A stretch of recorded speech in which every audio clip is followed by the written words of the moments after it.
प्यारे साथियों सभी को नमस्कार। जैसा कि आप जानते हैं हमने एचएसएससी के प्रीवियस ईयर को जो पेपर हुए हैं उनको सोल्व करने की एक सीरीज स्टार्ट की है और उसी सीरीज में ये पांचवी वीडियो है। इससे पहले 4 वीडियो आ चुकी हैं। जो इस वीडियो को पहली बार देख रहा है और जिसने अभी तक जीके बाई मंजीत सवाल यूट्यूब चैनल को सब्सक्राइब नहीं किया है तो जल्दी से सब्सक्राइब कर लें और पास ही बेल आइकन का बटन उसको भी प्रेस कर लें ताकि जल्दी से जल्दी वीडियो का नोटिफिकेशन आप तक पहुंच सके। तो आज का पहला क्वेश्चन है, नीचे दिए गए शब्द का विलोम शब्द बताइए। तो विलोम यानी विपरीत शब्द बताना है और शब्द है विनाश। तो इस विनाश का विलोम शब्द है सृजन, जो ऑप्शन बी में दे रखा है। दो तीन पहले भी हमने एक वीडियो बनाई थी, उसमें भी ये सेम क्वेश्चन पूछा गया था। तो एचएसएससी के बहुत सारे क्वेश्चन ऐसे हैं जो रिपीट होते हैं, तो प्रत्येक क्वेश्चन को बारीकी से समझे, बारीकी से जाने। इसी का विनाश का एक और विपरीत शब्द है जिसे निर्माण कहा गया है। अगला क्वेश्चन है, दिए गए शब्द का पर्यायवाची शब्द बताना। इस बार पर्यायवाची बताना और शब्द है इंद्र। तो इंद्र का पर्यायवाची जो शब्द है वो है सुरपति, जो कि ऑप्शन ए में दे रखा है। और इंद्र के बहुत सारे और अन्य पर्यायवाची शब्द है। आने वाले किसी पेपर में अगर ऑप्शन चेंज किए जाएंगे तो नीचे वाले पर्यायवाची शब्द में आपको जरूर कोई ना कोई एक नाम मिल जाएगा। तो आप अपने आप से वो एक बार वीडियो को पॉज करके जरूर देख लें। अगला क्वेश्चन है, दिए गए शब्द का पर्यायवाची शब्द बताइए और शब्द है मेह। तो इस मेह का पर्यायवाची शब्द है बारिश, जिसको हम कई बार अपनी भाषा में बोल देते हैं कि मी आ गया, मी आ गया। तो उसी प्रकार इसके बहुत अन्य पर्यायवाची शब्द और भी हैं, जैसे वर्षा है, बरसात है, बारिश, पावन और चैमास। अगला क्वेश्चन है, दिए गए शब्द का पर्यायवाची शब्द बताइए और शब्द है सर। इस सर का पर्यायवाची शब्द क्या होगा? तो सर का मतलब है, पर्यायवाची शब्द इसका होगा तालाब। इसी सर के अन्य और पर्यायवाची शब्द हैं जो कि नीचे 4 7 8 लिखे हुए हैं। आप इनको बारी बारी से एक बार जरूर पढ़ लें। अगला क्वेश्चन है, दिए गए मुहावरे का सही अर्थ बताइए और मुहावरा है मिट्टी में होना। तो मिट्टी में होना का पर्यायवाची शब्द है अधिकार में होना, जो कि ऑप्शन ए में ही दे रखा, अधिकार में होना। तो इसका बिल्कुल सही हो जाएगा। अगला क्वेश्चन है, दिए गए मुहावरे का सही अर्थ बताइए और मुहावरा है प्राण मुरझाना। तो प्राण मुरझाना का मुहावरा जो है इसका अर्थ बनता है ऑप्शन ए में दे रखा निराश होना। तो इसका बिल्कुल सही उत्तर हो जाएगा। अगला क्वेश्चन है, दिए गए एक वचन का बहुवचन बताए और शब्द दे रखा है गमला। ये गमला एक वचन शब्द है, अब इसका बहुवचन शब्द बताना है। तो इसका बहुवचन बनेगा गमला का गमले। तो ऑप्शन बी में दे रखा है गमले, ये इसका सही उत्तर हो जाएगा। अगला क्वेश्चन है, दिए गए बहुवचन का एक वचन बताना। इस बार बहुवचन दे रखा है और एक वचन बताना है और शब्द कौन सा है? जूतियां। इस जूतियां जो है ये बहुवचन शब्द है और इसका एक वचन बताना है। तो इसका एक वचन बनेगा जूती, जो कि ऑप्शन ए में दे रखा है। तो इसका ए ऑप्शन बिल्कुल सही उत्तर हो जाएगा। अगला क्वेश्चन है, दिए गए बहुवचन का एक वचन बताएं। इस बार फिर से शब्द बहुवचन में दे रखा है और उसका एक वचन बताना है और शब्द है टोपियां। तो इस टोपिया का जो बहु एक वचन बनेगा वो बनेगा टोपी, जो कि ऑप्शन डी में दे रखा है। अगला क्वेश्चन है, दिए गए बहुवचन का एक वचन बताएं और बहुवचन है इसका एक वचन बताना है। तो शब्द दे रखा है चूहिया। इस चूहिया जो कि बहुवचन में पहले से ही है, इसका एक वचन बताना है। तो चूहिया का एक वचन होता है चूहा, जो कि ऑप्शन डी में दे रखा है। अगला क्वेश्चन है, 1913 में साहित्य में नोबेल पुरस्कार जीतने वाले पहले भारतीय नागरिक का नाम बताएं। तो भारत का पहला नागरिक 1913 में जिसको नोबेल पुरस्कार मिला था। नोबेल पुरस्कार जो है ये विश्व का सबसे बड़ा या सर्वोच्च नागरिक सम्मान है पूरे विश्व का। और इस क्वेश्चन का उत्तर आ जाएगा रविंद्रनाथ टैगोर। रविंद्रनाथ टैगोर को 1913 में जो साहित्य का नोबेल पुरस्कार मिला था, किस कारण से मिला था? इनकी एक रचना है गीतांजलि, उस गीतांजलि के लिए इनको क्या मिला था? नोबेल पुरस्कार मिला। रविंद्रनाथ टैगोर का उपनाम जो है वो गुरुदेव के नाम से इनको जाना जाता है और महात्मा गांधी ने इनको गुरुदेव कहा था। ये रविंद्रनाथ टैगोर भारत के पहले हैं और इसके साथ साथ एशिया के भी पहले व्यक्ति हैं जिनको नोबेल पुरस्कार मिला था। इससे पहले एशिया के किसी व्यक्ति को नोबेल पुरस्कार नहीं मिला था। राष्ट्रगान जो है, भारत का राष्ट्रगान जो है वो जनगण मन है, वो रविंद्रनाथ टैगोर जी ने लिखा था। राष्ट्रगान जो है इसका प्रकाशन जिस पत्रिका में हुआ था उस पत्रिका नाम था तत्वबोधिनी, और जिस तत्वबोधिनी पत्रिका में इसका प्रकाशन हुआ था उसमें शीर्षक बनाया गया था भारत विधाता। इस भारत विधाता शीर्षक से इसका प्रकाशन किया गया था। जलियांवाला नरसंहार जो हुआ था, हत्याकांड जो हुआ था 3 दिन पहले ही, जो 13 अप्रैल गया है, 13 अप्रैल 1919 को जो जलियांवाला हत्याकांड हुआ था, उसी जलियांवाला हत्याकांड में जो नरसंहार हुआ था उसी के देखते हुए रविंद्रनाथ टैगोर ने अपनी सर की उपाधि भी लौटा दी थी। राष्ट्रगान जो है इसको जो गाना गाया जाता है इसकी अवधि होती है, समय अवधि 52 सेकंड होती है। और राष्ट्रगान को हमारी संविधान सभा ने जब अपनाया था 24 जनवरी 1950 को अपनाया था, जो कि संविधान सभा की अंतिम बैठक थी, संविधान सभा का अंतिम अधिवेशन था। राष्ट्रगान को पहली बार जब गाया गया था तो 27 दिसंबर 1911 को गाया गया था।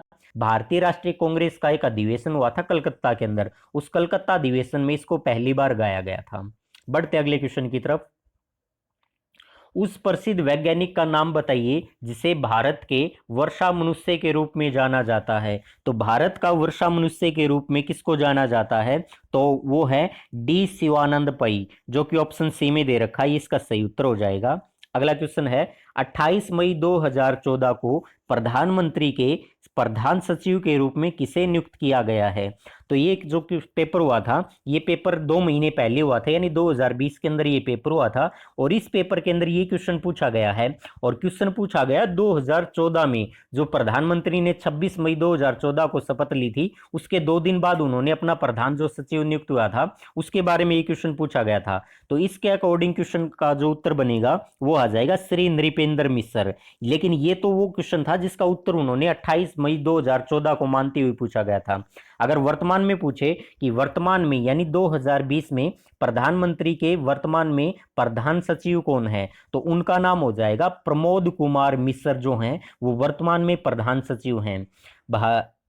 प्रधानमंत्री जो हैं इनका राष्ट्रीय सलाहकार कौन है? तो ऑप्शन डी में दे रखा है अजीत कुमार डोभाल जो हैं।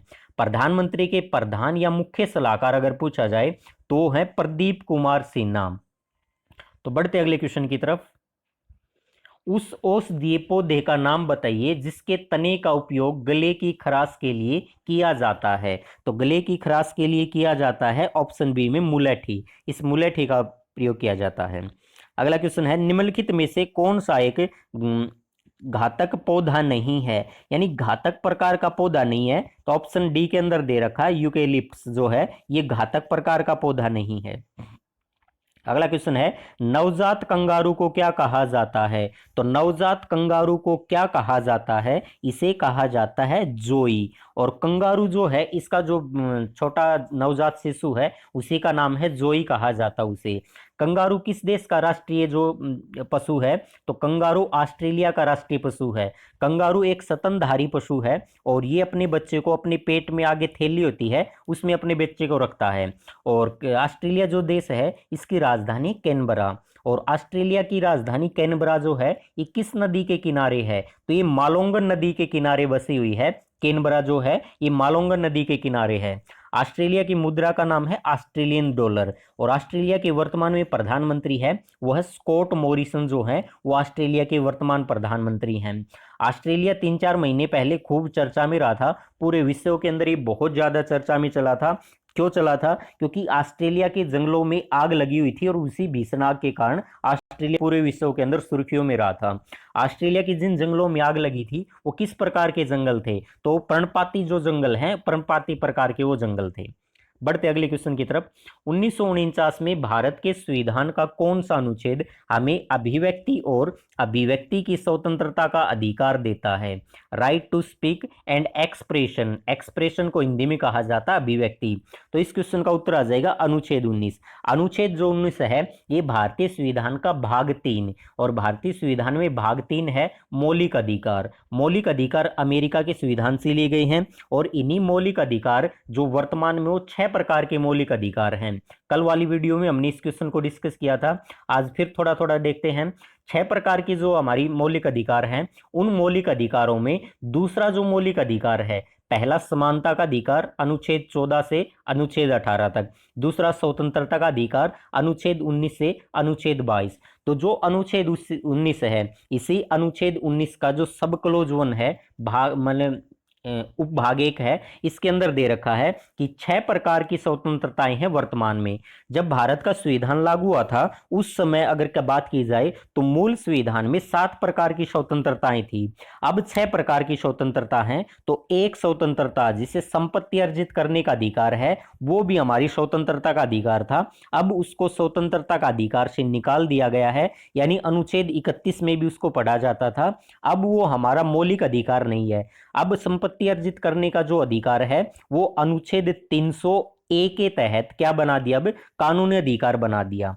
तो हमारी जो अभिव्यक्ति की स्वतंत्रता है अनुच्छेद 19 में है। वर्तमान में आप देख रहे हैं कि कोरोना वायरस के चलते जो पूरे वैश्विक स्तर के ऊपर फैल चुका है, इसको चलते हम न्यूज़पेपर में या फिर कहीं ना कहीं जरूर न्यूज सुनते हैं। तो न्यूज के अंदर जो मीडिया है ये हमें पल पल की खबर देती रहती है। तो प्रेस की जो स्वतंत्रता है, मीडिया की जो फ्रीडम है, तो प्रेस की स्वतंत्रता भी अनुच्छेद 19A में दे रखी है। बढ़ते अगले क्वेश्चन की तरफ।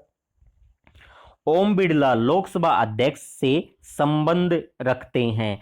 ओम बिड़ला लोकसभा अध्यक्ष से संबंध रखते हैं, यानी ऑप्शन 4 में इनकी पार्टी का नाम पूछा था, तो ये भारतीय जनता पार्टी से हैं, बीजेपी पार्टी से हैं। और आप सब जानते हैं ओम बिड़ला जो है ये इस बार 17वीं जो लोकसभा है, इस 17वीं लोकसभा में राजस्थान का जो लोकसभा क्षेत्र था कोटा बूंदी, उस कोटा बूंदी लोकसभा क्षेत्र से ये निर्वाचित होकर आए हैं। और 19 जून 2019 को ये 17वीं लोकसभा के अंदर स्पीकर जो हैं, अध्यक्ष जो हैं, वो ये चयनित किए गए थे। ध्यान रखना, लोकसभा का स्पीकर होता है लोकसभा का अध्यक्ष, वो हमेशा चयन किया जाता, उसका निर्वाचन नहीं किया जाता, उसको चयन किया जाता है।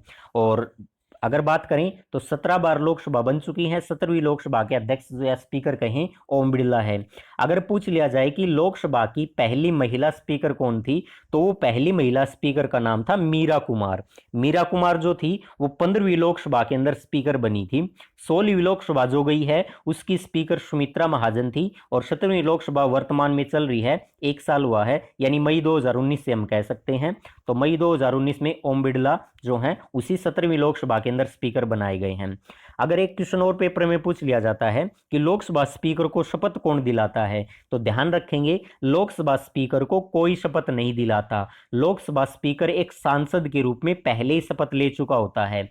लोकसभा स्पीकर को पहले प्रोटेम स्पीकर जो है वो उसको शपथ दिला देता है। जब वो लोकसभा अध्यक्ष बनता है उसके बाद उसको स्पीकर की शपथ नहीं दिलाई जाती। तो 17वीं लोकसभा के अंदर अगर प्रोटेम स्पीकर की बात करें तो प्रोटेम स्पीकर जो बने थे वो वीरेंद्र कुमार खटिक बने थे, जो मध्य प्रदेश की टीकमगढ़ लोकसभा जो क्षेत्र है वहां से वो निर्वाचित होकर आए हैं। बढ़ते अगले क्वेश्चन की तरफ। आईसीसी का उद्घाटन, आईसीसीसी का उद्घाटन गुरुग्राम, यानी वर्तमान में ये क्वेश्चन पेपर में आ रहा था और गुड़गांव ही लिख रखा था, गुड़गांव में डैश द्वारा किया गया। तो गुरुग्राम में इसका जो उद्घाटन किया गया था वो हरियाणा के मुख्यमंत्री मनोहर लाल खट्टर जी के द्वारा किया गया था। तो ऑप्शन ए सही उत्तर हो जाएगा। अब जो ICCC है, ICCC का मतलब क्या है, तो ICCC का मतलब क्या बनेगा, ऑप्शन ए में जो दे रखा है integrated command and control centre, ये इसकी फुल फॉर्म जो है वो बन जाएगी।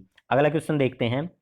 माइक्रो प्रोसेसर और अन्य प्रोग्राम योग्य उपकरणों के लिए एक निम्न स्तरीय प्रोग्रामिंग भाषा के रूप में जाना जाता है। तो किसे जाना जाता है, असेंबली लैंग्वेज। ऑप्शन ए में दे रखा है असेंबली लैंग्वेज।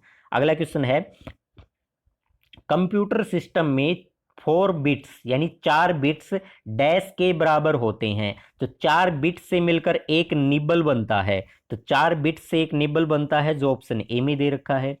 अगला क्वेश्चन है, डैश ऑपरेटिंग सिस्टम में एक यूजर कार्य को तैयार करेगा और इसे पंच कार्ड जैसे उपकरण के रूप में कंप्यूटर ऑपरेटर को सौंप देगा। तो इस क्वेश्चन का उत्तर क्या हो जाएगा, ऑप्शन सी जो दे रखा है बैच, ये इसका बिल्कुल सही उत्तर हो जाएगा। अगला क्वेश्चन है, पहला ईमेल सिस्टम कब शुरू हुआ था। पहला ईमेल सिस्टम जो है वो 1978 में शुरू हुआ था। ऑप्शन बी इसका सही उत्तर हो जाएगा। अगला क्वेश्चन है, डैश एक नेटवर्क डिवाइस है जो प्रसंस्करण के लिए डिजिटल जानकारी किए के एनकोडिंग और डिकोडिंग करने के लिए एनालॉग वाहक संकेतों को मॉड्यूलेट और डिमॉड्यूलेट करता है। तो इस क्वेश्चन का उत्तर हो जाएगा मोडेम, जो कि ऑप्शन डी में दे रखा है, मोडम। अगला क्वेश्चन है, डिवाइस आंतरिक या बाहरी डिवाइस है जो सीधे कंप्यूटर से जुड़ते हैं लेकिन कंप्यूटर के प्राथमिक कार्य में योगदान नहीं करते, जैसे कि कंप्यूटिंग। ये कंप्यूटिंग भी क्या है कि कंप्यूटर के प्राथमिक कार्यों में योगदान नहीं करते। तो इसी तरह चार ऑप्शन में से उत्तर क्या हो जाएगा, तो इसका उत्तर हो जाएगा पेरीफेरल, ऑप्शन ए में दे रखा है। अगला क्वेश्चन है, डैश में कई टैब होते हैं जिनमें से प्रत्येक में कमांड के कई समूह होते हैं। तो उत्तर हो जाएगा रिबन, जो कि ऑप्शन ए में दे रखा है। तो रिबन में कई टैब होते हैं जिनमें से प्रत्येक में कमांड के कई समूह होते हैं। अगला क्वेश्चन है, माइक्रोसॉफ्ट वर्ड की एक विशेषता है 2010, यह हमें बिना पढ़े किसी दस्तावेज में गलतियों को ठीक करने में मदद करता है। तो माइक्रोसॉफ्ट वर्ड की एक विशेषता है, तो इसके तहत चार ऑप्शन में उत्तर हो जाएगा, जो कि डी ऑप्शन दे रखा है, स्पेलिंग और ग्रामर।